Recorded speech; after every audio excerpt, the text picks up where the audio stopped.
Hello, this is Shine Talks, and I'm just stepping in for a quick second. I'm on lunch, and I've been listening to some things, doing research, and trying to keep up with the Ziyah Harris story. I posted about it when it first happened, like a year ago, and since then, it's just been more things coming out, more allegations, more stories. Everybody now in the family has something to say. And I've just been going through a little bit of everything. So before we get started, hit that like button, subscribe if you have not already. Feel free to comment and hit your notifications so that when I do go live or post a video or post something on the wall, you guys will know about it. So we're going to jump into an interview that was done with Roxy and her mom. And then we're going to step into the video with Ziyah's older brother, well, only brother, Vari. So just a few snippets of a few things, and we're going to talk about it and kind of go over it. But until the court case starts back up, if it's nothing breaking, I'm going to kind of, hop off of it because a lot of it is repetitive. And a lot of people are just jumping on just to say something because they see that it gets clicks and views and stuff like that. So, we're going to get into a little bit. We're going to talk about it a little bit. And then we're going to wait until the trial starts and get into some more. Because I have a feeling that we're going to be hit with some whammies because they are saying that they have everything that they need. They don't need to search anymore, things like that.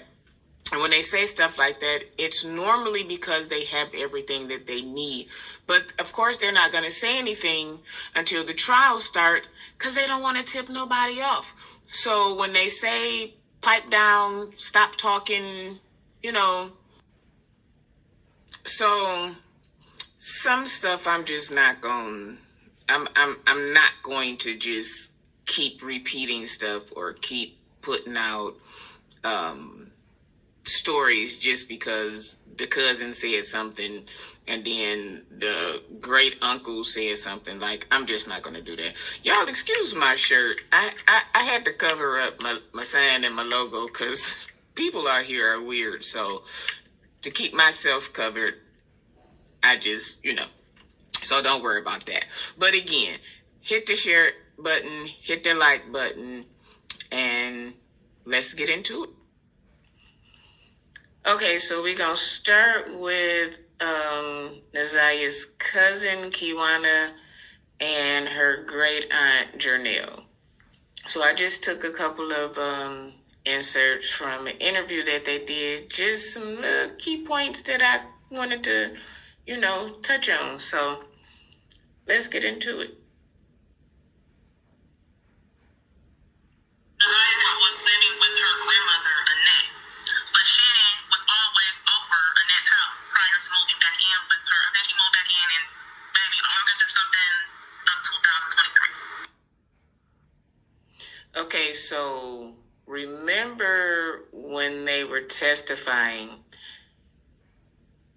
Annette and Shannon was trying to act like they didn't see each other, or she was living in Clinton Township and she was staying on the east side, so they really didn't see each other. But for the family, they was always together. Okay? She was living in a townhome that I let her live in. She was living in a townhome. It was a Section 8 townhome. I incomed out of it when I graduated from nursing school. I signed it over to her, thinking it would be a stepping stone to help her and her children. And we would keep it in the family, and maybe the next person who needed a stepping stone to go finish school or whatever can use it. But Shannon got evicted from that townhome because of her and her shenanigans with Jarvis. So Shannon was acting like she was staying out here in Clinton Township, and that was her crib and all of that. Well, all along, somebody in the family gave her this home, and because her and Jarvis, I'm not going to even say his name too much, I'm going to call him the monster, but her and the monster was getting into it too much, so they got evicted. How do you get evicted from a Section 8 home?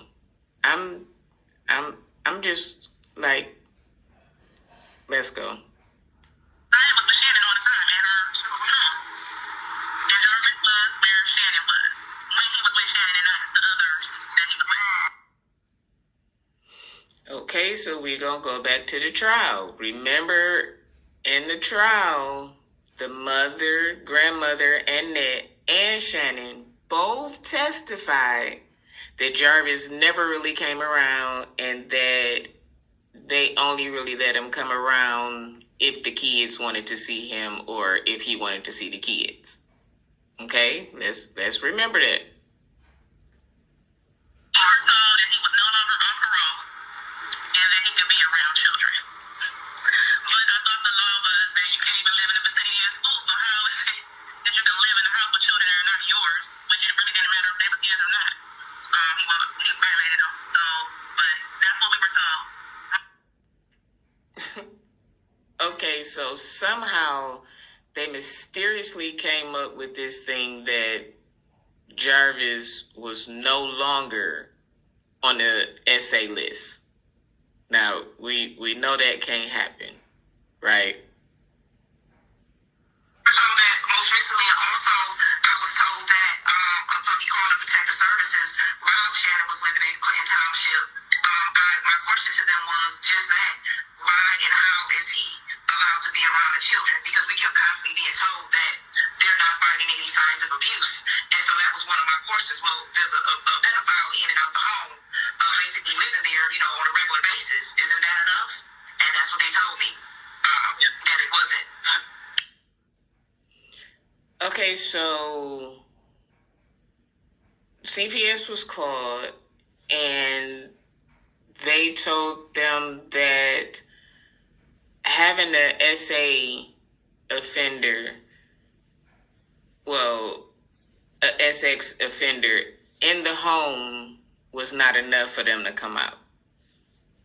Now, where did that make sense at? Yeah, when I initially found out that Jarvis was a sex offender, it was almost 12 years ago. Wow. And I asked Shannon about it. She didn't tell me. I stumbled over it because of a situation where he had gotten arrested and had her daughter in his custody at that time. He had the child.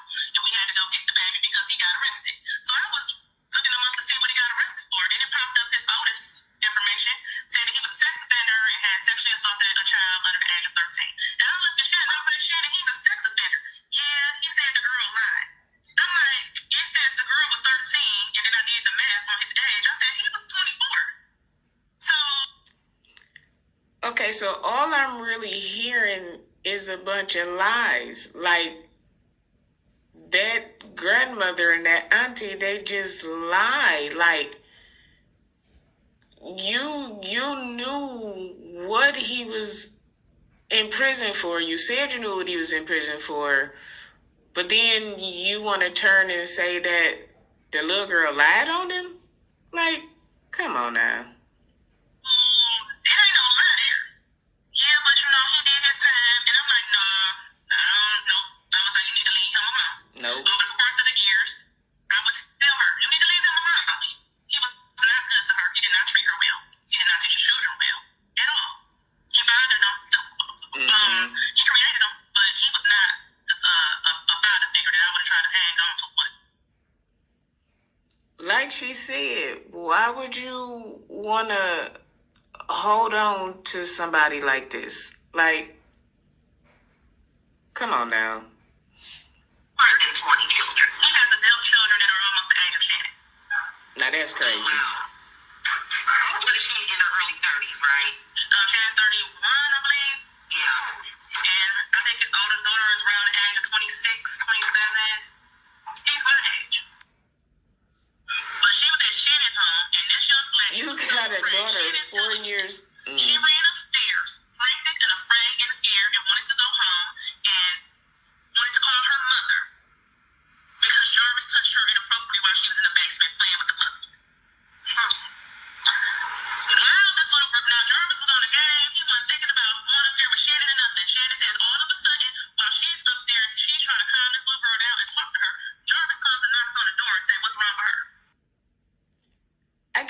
thing is, you were suspicious enough about that, but you didn't do nothing about it. Like, And I said, Shannon, why are you calling me? Is he dead or is he in jail? that part. No, he left. Ain't no leaving. He left. Call the police. Let them know where he's going, what car he's in. Right. Well, I'm about to take her home, then I'm going to call my mama. Your What? mama. So I called her back like maybe 30 minutes later. Like, did you call the police? No, my mama said bring the kids home tomorrow morning. She going to talk to them. What? I'm like, no, y'all don't need to talk to them. You need to contact the police. My mama said she gonna talk to him. And you know what this man done been to prison for. I'ma keep saying that. But you just gonna talk to your mama? Yeah. She did not contact the police. I found out later the police were never contacted. The next day when I called Shannon, I talked to her. She said my mama talked to them and said the kids ended up telling us they lied. They was mad because he wouldn't give them no money. Should have called Pookie and Ray Ray and them. This did happen in February of 2022. They were supposed to call the cousins and the uncles or something, because ain't no way. The authorities were involved. When I found out that the authorities were not involved, Shannon was lying to me. As she has been. 22. Okay. So in April of 22, I figured out This is in 22. Where a child was doing some sexually inappropriate things. And I said, well, what's going on with the case? And isn't she in counseling? And you need to go to the police and take the phone. She sent the pictures to somebody on Instagram. She had told somebody, she tell people this stuff like it's nothing. Like it's the normal everyday thing. She told. Where are these people that she told? It's another phone somewhere that they're communicating on, because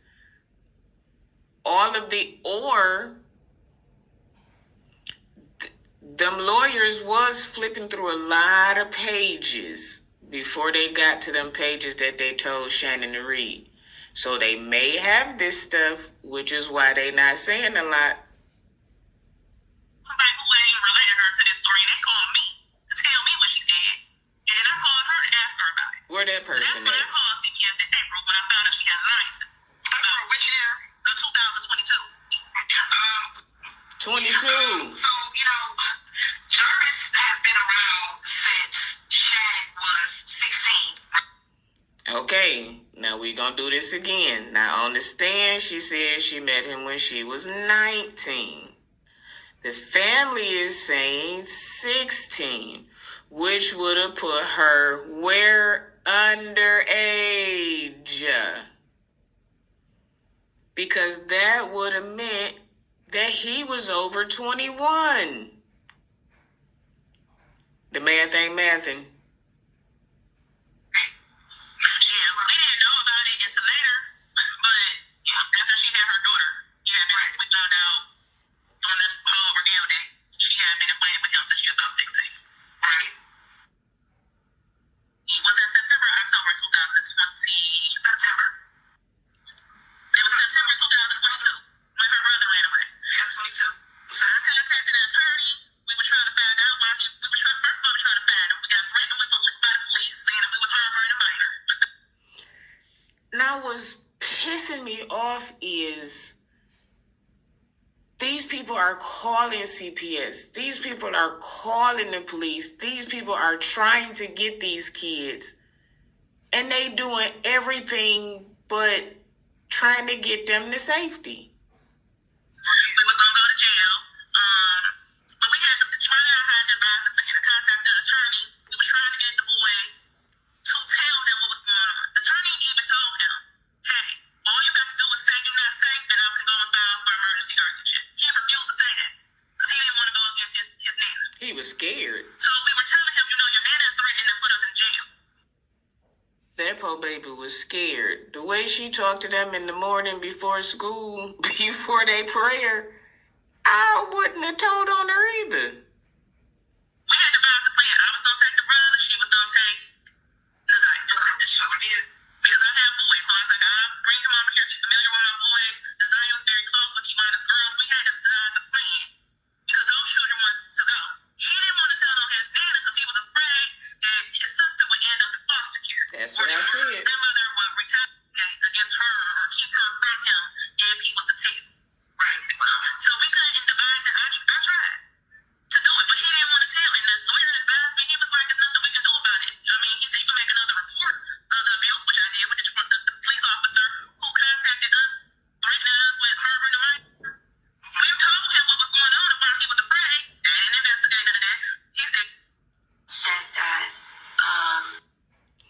Okay, so that's all I took from that one. I just couldn't do no more. But this next little snippet is Roxy's mom, which is Annette's sister. I don't have a picture of her, but this is just an interview that she did, and one of the callers asked her a question. But I thought this was important. Mother used to, as one of the cousins, and then the cousin got, she got older, and was like, she tried to give her a half as apology about it. But it wasn't the grandmother. So it wasn't the grandmother, it was the daughter. Okay. Miss Roxy rocks. So this is a little snippet of the conversation that Shannon and Roxy had in the corner that day when her and Mark B went over there. However, you really kind of said it's into ours for one state. Yeah. So you should be here. So I'm going to her brother. Okay, so I don't know if you can really hear it because she was talking real low. So basically, Shannon told Roxy that they took a pregnancy test. One of the lines was faint, so she got her another pregnancy test, which solidifies the fact that Shannon knew that Ziyah was pregnant. But remember, on the stand, when she testified under oath, she didn't know. So this is just a little bit of Roxy. She was on the phone with Ziyah's mother lady, and she was telling this story, and I just think it's kind of strange-ish, weirdest, but listen to why. So when I had went over there, I had talked to several different people who knew him. Knew him by J-Bo. They didn't know him by Jarvis or by Jay. They knew him by J-Bo. And that was people at the gas station, people at the liquor store, and people who live in this particular hotel that's over there on Harper and Connors. And when I was talking to people, they had said that they had been seeing him there with, crackheads and stuff like that. So it was just the whole hotel is off, and he has been over there several times because it was people who knew him. So with me just kind of checking it out. No, what kind of bothers me is she always I. But let's listen. Myself and talking to certain people, it was just really off. What have you, but that is not his first time that he has been over there. You talking about the travel in, right? Yeah. Yeah, okay. That's definitely not his first time over there. People definitely recognized him, especially the gas station in the corner store. You said that, but you repeat they yourself. Described how he looked without the hat on. I showed them a picture where he was kind of covered up. And they described him with long. I think her phone was breaking up, so the skips and stuff was on her line. Spectrum wasn't spectruming. Hair and his teeth was messed up and stuff like that. So I found that to be work. What's also not making sense to me is the hotel got at least, I counted 15 cameras. How you done spotted 15 cameras and the police done been over there and you done gathered more information than them? Make it make sense, Miss Roxy Rocks. Yeah. So it's not making sense to me how she was seen going in and not seen coming out.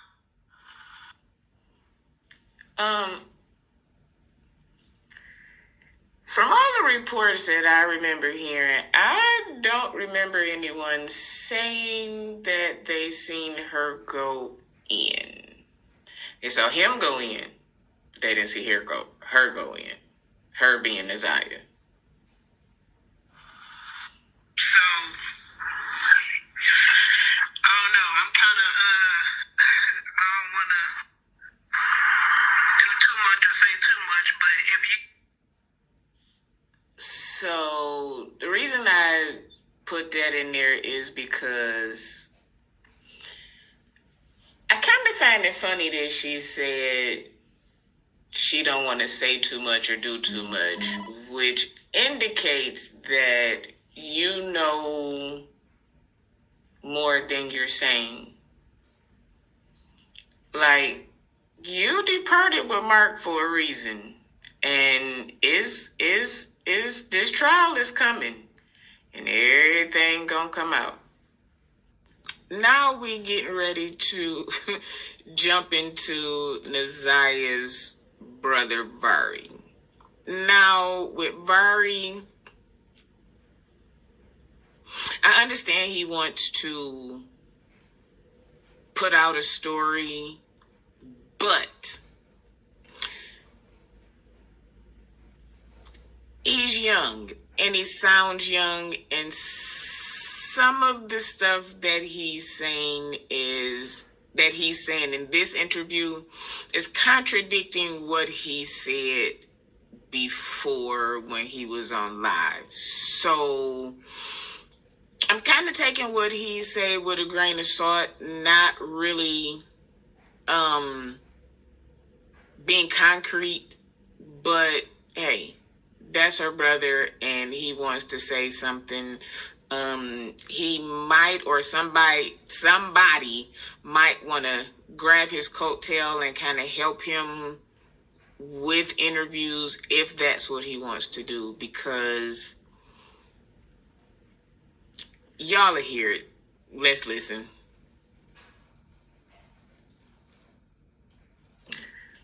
Okay, so now Vari.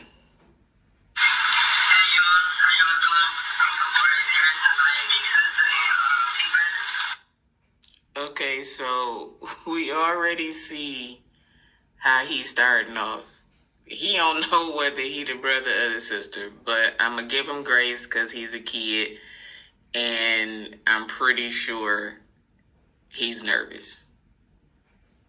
How many years were y'all apart?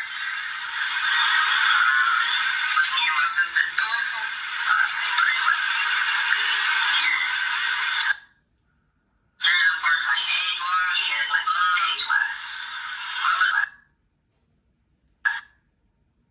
Age-wise. My little sister 13, I'm 8. Okay, so we know where the mentality is. They asked how many years apart, and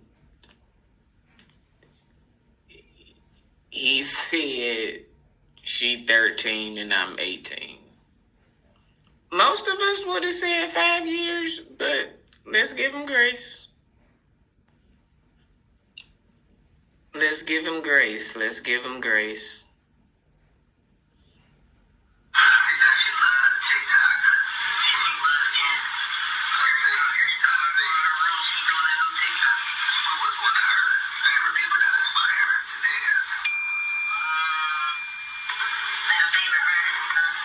Now you say y'all close like twins.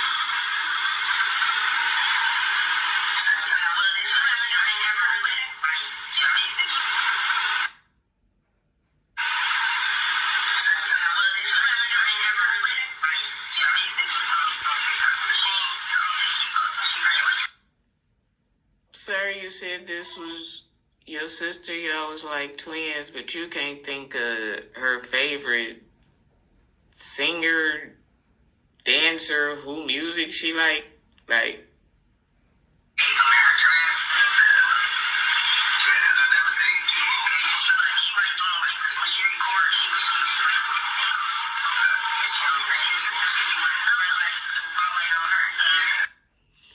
okay, so we know that's not true because we've seen many TikToks of Ziyah with other people. So how her saved to her draft, but y'all, they said she don't have no phone.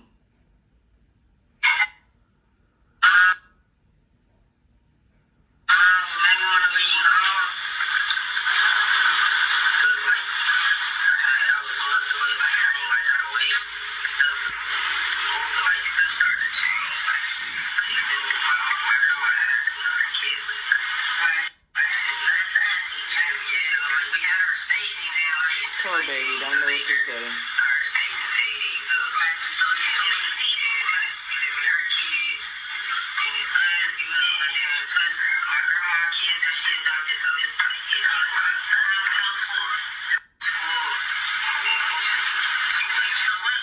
Please excuse my light.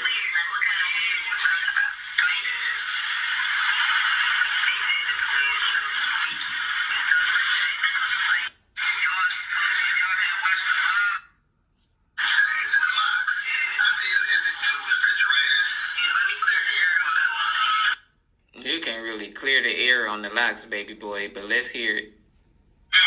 She had her own personal refrigerator, but we had our refrigerator. She used to put like her refrigerator because the kids used to, after they eat all their stuff, they ain't go with her stuff.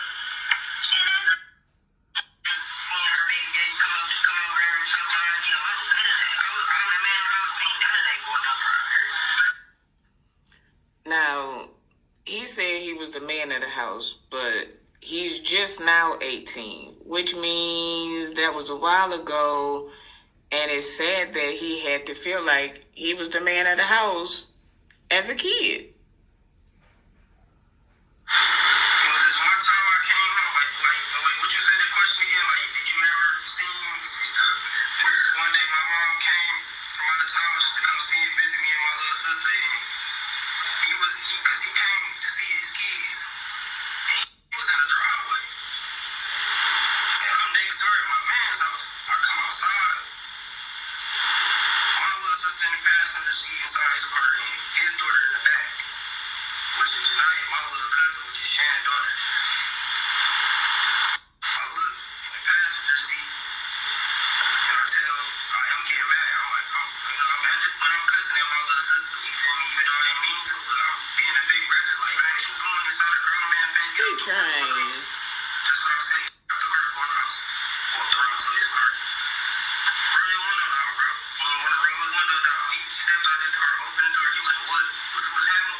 Okay, so yeah, that was very. Alrighty, so we've heard Vari. Again, he's a youngster, and I don't expect any more, and really nothing less with the teenagers of 2025. You're not going to get answers that you really can understand, or slang or sayings that they use nowadays is way different than what we used to say. But all in all, we get the gist of the story. Jarvis is a monster. I'm not going to say was, because he still is.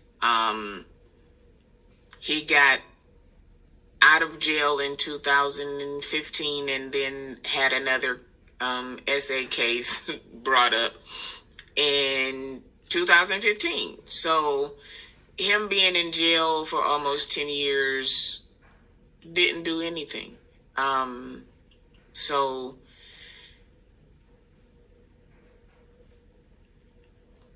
here we have it. I just hope they find this baby so that they can put her to rest properly, so that whoever is responsible can be dealt with. Whoever played a part in it can be dealt with, and hopefully those other children that are there, if they have been through something, they can get some help, or it could possibly potentially stop them from going through anything. No, Ziyah is not the only child that this has happened to. I am from Detroit, so I saw the signs everywhere. I do live in another state now, but I go to Detroit every month. So this is an ongoing thing. There are people that are still in Detroit that, take it upon themselves to go and look. Like, there's a couple teenagers that are missing in Detroit right now, and it's just getting out of hand. It's just getting out of hand, and it just being local is not enough. It's just not enough. So again, thank y'all for watching. Hit that like button. Subscribe if you have not already. We're trying to get to 1,000 subs by by April Fool's. That's the goal, to be at 1,000 subs by April 1st. So again, turn on that notification so that when I do go live, which I am going to go live tonight and talk about something else, but hit that notification button so that you'll know when things are being uploaded, or I'm live, or something is posted on the wall. So you all have a good day, and I will see you when I see you.